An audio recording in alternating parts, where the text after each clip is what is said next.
Luki dan Agus, 34 tahun, tersangka perampokan ini ditangkap unit Reskrim Polsek Pelaju Palembang setelah melakukan perampokan. Korban dari perampokannya adalah dua perempuan, petugas lembaga pembiayaan yang memberikan kredit pada tersangka. Setelah dimintai keterangan, tersangka pada polisi mengaku melakukan perampokan setelah dua korban menagih hutang mereka yang sudah jatuh tempo namun mereka tak memiliki uang. Tersangka yang marah kemudian menodong korban dengan senjata tajam, lalu tersangka lain merampas HP korban dan sejumlah berkas.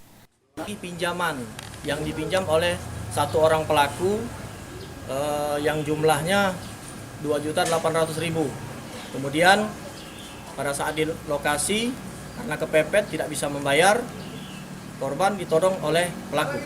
Pada saat melakukan, satu orang tersangka ini menodongkan pisau ke arah leher korban.